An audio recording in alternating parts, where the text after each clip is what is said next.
जय मसीह की आप सबका स्वागत है मेरे यूट्यूब चैनल पर। तो बाइबल के 3 रहस्यमय लोग जो कभी मरे ही नहीं, वे लोग कौन है? क्या आप जानते हैं? बाइबल में ऐसे 3 लोग हैं जिनकी मौत कभी नहीं हुई।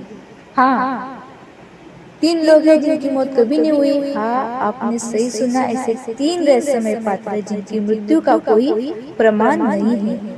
ना उनकी कोई कब्र मिली, ना उनका कोई अंतिम संस्कार हुआ। यह 3 लोग ऐसे ही स्वर्ग चले गए। कौन है ये 3 रहस्यमय पात्र? क्या यह इंसान थे या कोई स्वर्गदूत? क्या आज भी ये जीवित है? और सबसे बड़ा सवाल, आखिर क्यों इनकी मौत नहीं हुई? क्या इनमें कोई ईश्वरीय रहस्य छुपा है?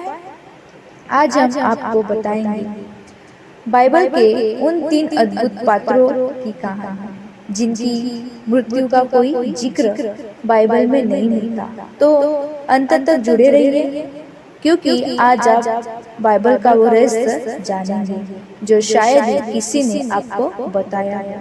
चलिए शुरुआत करते हैं बाइबल के पहले ऐसे व्यक्ति से जिसे खुद परमेश्वर ने मृत्यु को देखे बिना अपने पास बुला लिया। उसका नाम है अनोख। अनोख कौन था? अनोख का जिक्र बाइबल में उत्पत्ति की किताब में आता है। अनोख आदम से 7वीं पीढ़ी का वंशज था। अनोख के पिता का नाम मुनियारी और बेटे का नाम मिट्टू शेलहान था, जो बाइबल में सबसे लंबी उम्र जीने वाला व्यक्ति माना जाता है। उत्पत्ति 5 का 21 से 24 में लिखा है।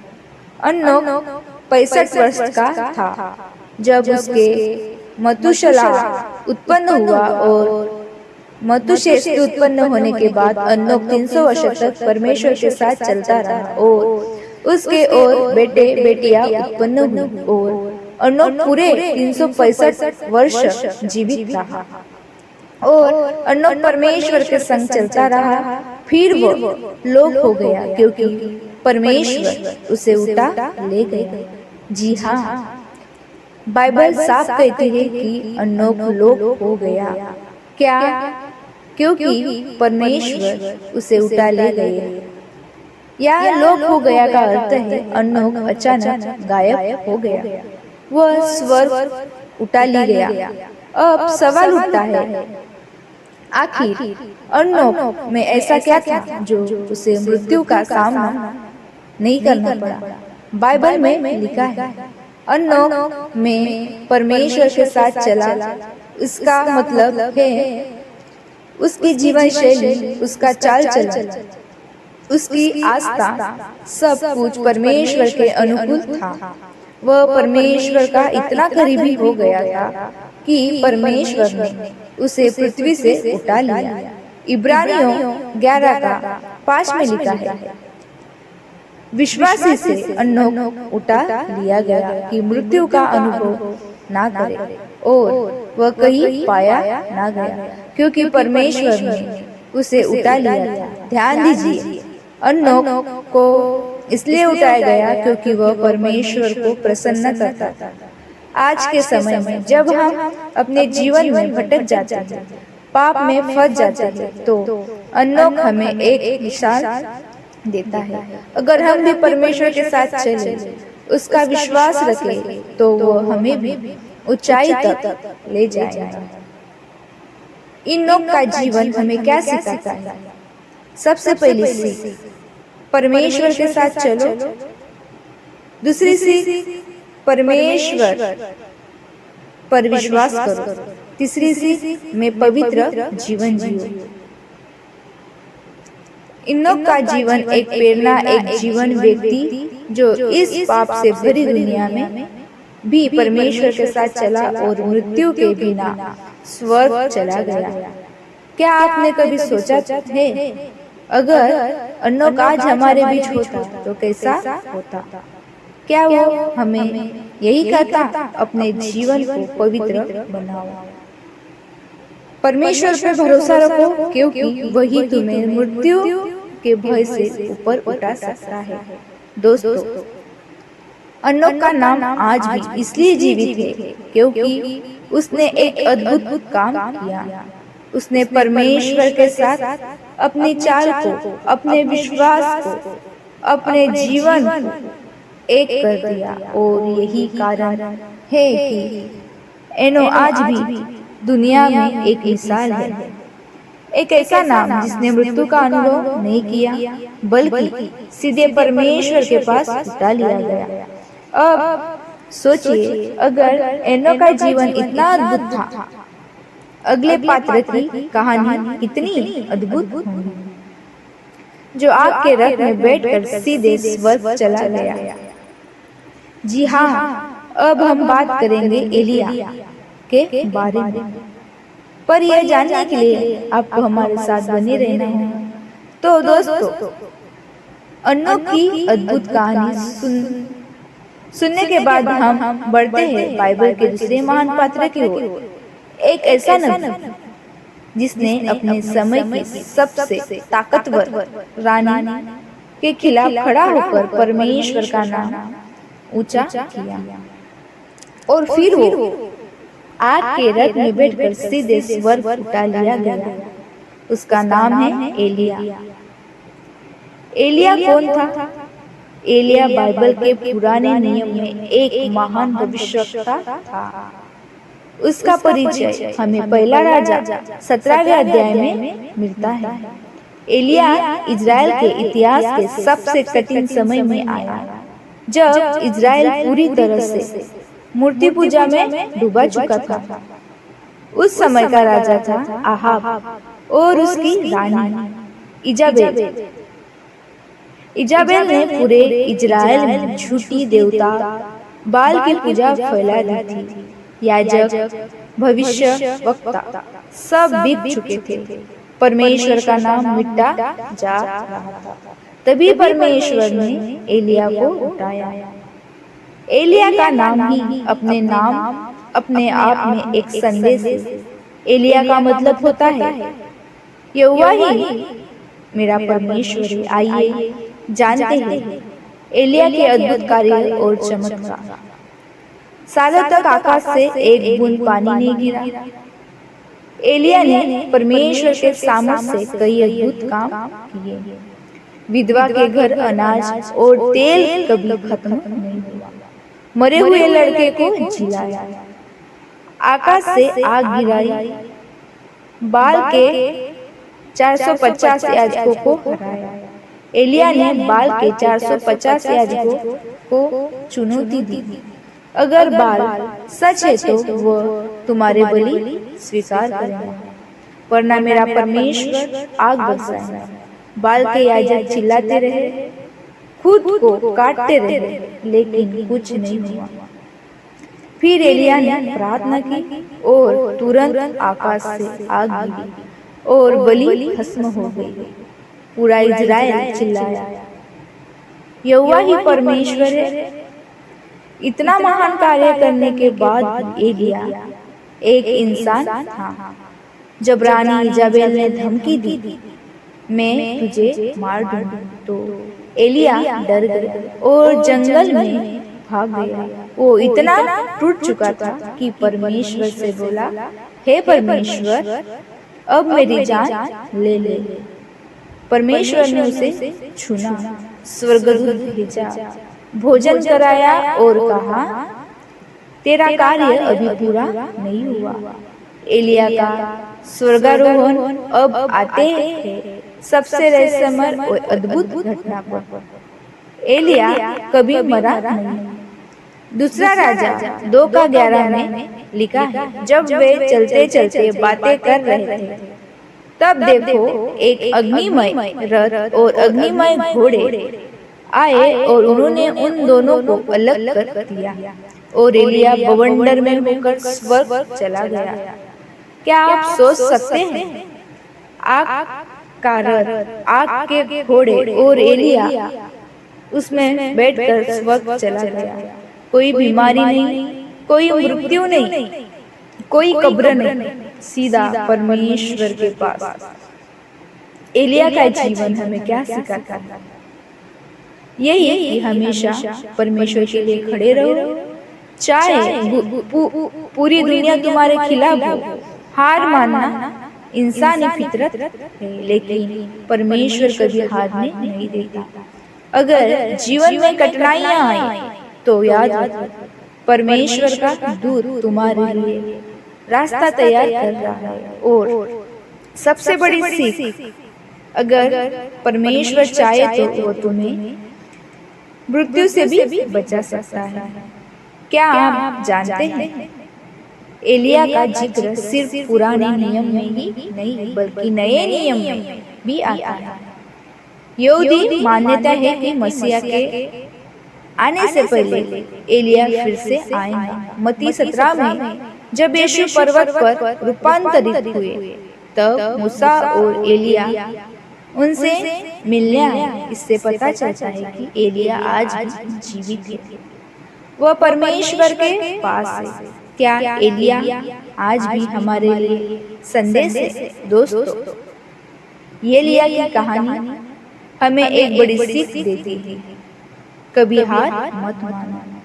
अगर दुनिया तुम्हारे खिलाफ हो जाए तब भी परमेश्वर तुम्हारे साथ हो सकता है। तुम्हारा जीवन मुश्किलों से भरा हो, लेकिन एक दिन परमेश्वर तुम्हें भी उठा लेगा। तुम्हें भी वो ऊंचाई देगा जहां मौत भी तुम्हें छू नहीं सकती। यह थी एलिया की वह अद्भुत कहानी जो हमें सिखाती है कि परमेश्वर अपने भक्तों को मौत से भी ऊपर उठा सकता है। पर रुको, अभी एक और पात्र बाकी है। एक ऐसा रहस्यमय व्यक्ति जिसका कोई जन्म का विवरण नहीं, कोई मृत्यु का प्रमाण नहीं, ना वह मरा ना उसका कोई अंत हुआ। कौन था वो था मलकी सेदेक, वह परम प्रधान परमेश्वर का याजक कहलाता है। उसका नाम है मलकी सेदेक। कौन था यह रहस्यमय राजा? क्या वह सच में इंसान था या वह कोई देवीय रूप था? और क्या इस व्यक्ति को भी मौत का स्वाद नहीं चखना पड़ा? मलकी सिदक का पहला परिचय उत्पत्ति 14 का 18 से 20 तक मिलता है। दोस्तों, मलकी सिदक का नाम बाइबल में पहली बार उत्पत्ति 14 का 18 में आता है, जहाँ वह सीधे अब्राहम के सामने प्रकट होता है। तब शालेम का राजा मलकी सिदक रोटी और दाख मधु ले आया। वह परम प्रधान परमेश्वर का याजक था। अब ध्यान दीजिए, यह कोई सामान्य व्यक्ति नहीं था, वह राजा था। शालेम का राजा वो याजक था, परम प्रधान परमेश्वर का याजक था। बाइबल में पहली बार कोई व्यक्ति परम प्रधान का याजक कहलाता है और वह है मलकी सेदेक। शालेम का नाम रहस्य क्या है? शालेम का अर्थ शांति का स्थान। बाइबल विधान मानते हैं कि शालोम बाद में एलुशम बना, यानी मलकी सेदेक शांति का राजा था। और बाइबल में यीशु मसीह को भी कहा गया है शांति का राजा। तो क्या आप यह कोई संयोग है या मलकी से देख यीशु मसीह का ही एक रूप था? जब अब्राहम ने अपने दुश्मनों को हराया तब मलकी से देख उससे मिलने आया और उसे आशीर्वाद दिया। ध्यान दीजिए, मलकी सेक ने रोटी और दाख मधु लाया। यही रोटी और दाख मधु आगे चलकर यीशु मसीह का प्रतीक बनी। अब्राहम इतना प्रभावित हुआ कि उसने मलकी सिदक को अपनी कमाई का 10वां हिस्सा यानी दशमांश या जिसको टाइट भी कहते हैं दे दिया। ध्यान रहे, अब्राहम वह व्यक्ति है जिसे परमेश्वर ने आशीष का पिता कहा, और वही अब्राहम मलकी से देख को टाइट दे रहा है। इसका मतलब मलकी से देख अब्राहम से भी बड़ा था। मलकी से देख की वंशावली का कोई प्रमाण नहीं था। अब आते हैं बाइबल के सबसे रहस्यमय शब्दों पर। जो इब्रानियों 7:3 में लिखा है। वह बिना पिता, बिना माता, बिना वंशावली का है, ना उसका जीवन का आरंभ है और ना मृत्यु का अंत, परंतु वह परमेश्वर का पुत्र सा बनाया गया है। क्या आपने सोचा है कोई कैसे बिना जन्म के हो सकता है? कोई कैसे बिना मृत्यु के हो सकता है? यही कारण है कि कई विद्वान मानते हैं कि मलकीसेदेक कोई साधारण मनुष्य नहीं था। मलकी वह या तो स्वयं यीशु मसीह का पूर्व प्रकाश था, प्री इनकॉर्नेट क्राइस्ट, या फिर एक देय स्वर्गदूत जिसे परमेश्वर ने खास मकसद से भेजा था। मलकीसेदेक मसीह का प्रतीक या मसीह स्वयं। दोस्तों, मलकीसेदेक का नाम हुबू में 2 भागों में बना था। मलकी यानी राजा, सेदेक पानी धर्म यानी धर्म का राजा। ठीक वैसे ही जैसे यीशु मसीह धर्म और शांति का राजा है। मलकी सेदेक राजा था, यीशु भी राजा है। मलकी सेदेक याजक था, यीशु मसीह महायाजक है। मलकीसेदेक का कोई आरंभ और अंत नहीं। यीशु भी अनंत है। मलकीसेदेक रोटी और दाख मधु लाया। यीशु ने अंतिम भोज में ही यही किया। तो क्या यह स्पष्ट नहीं है कि मलकीसेदेक यीशु का ही प्रतिरूप था? क्या मलकीसेदेक मर गया? बाइबल मलकीसेदेक की मृत्यु को कोई वर्णन नहीं है, ना कहीं उसकी उम्र का जिक्र है। उसके किसी भी बच्चे का नाम आता है, वह अचानक आता है, आशीर्वाद देता है और फिर कहीं गुम हो जाता है। इब्रानियों में लिखा है वह सदा जीवित रहता है। तो क्या मलकीसेदेक आज भी जीवित है?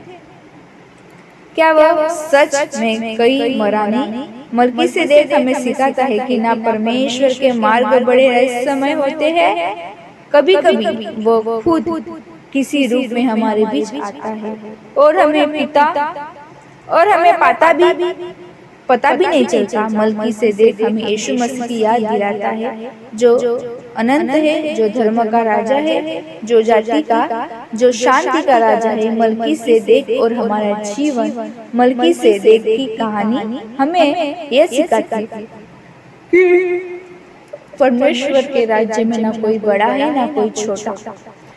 सच्चे राजा वही होते हैं जो धर्म और शांति लाए। अगर आप अपने जीवन में धर्म और शांति के मार्ग पर चलेंगे तो एक दिन आप भी अनंत जीवन का भाग बनेंगे।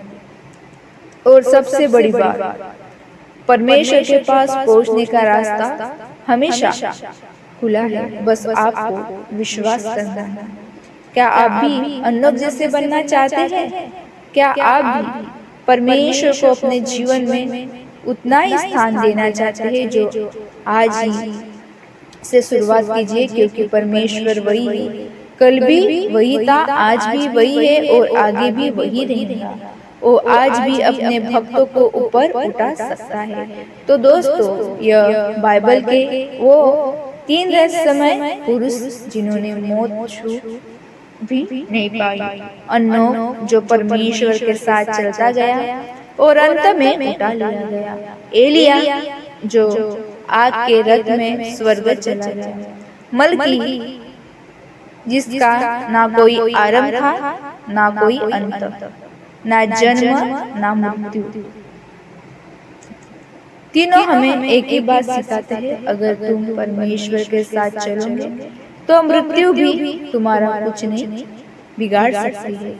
तो दोस्तों, अगर आपको यह वीडियो जानकारी पूर्ण, प्रेरणादायक और अद्भुत लगा हो तो आपसे एक विनम्र निवेदन है, हमारे चैनल को भी सब्सक्राइब कर लीजिए, वीडियो को लाइक करें, अपने दोस्तों और परिवार के साथ शेयर करें, क्योंकि ऐसी दुर्लभ और अनमोल जानकारी हर किसी तक पहुंचनी चाहिए। और हाँ, हमारे चैनल को सपोर्ट करें ताकि हम ऐसे ही अद्भुत, सच्चे और प्रेरणादायक बाइबल आधारित वीडियो आपके लिए लाते रहे। धन्यवाद दोस्तों, फिर मिलेंगे एक रहस्यमय और प्रेरणादायक कहानी के साथ। परमेश्वर आप सबको बहुत आशीष करे। आमीन।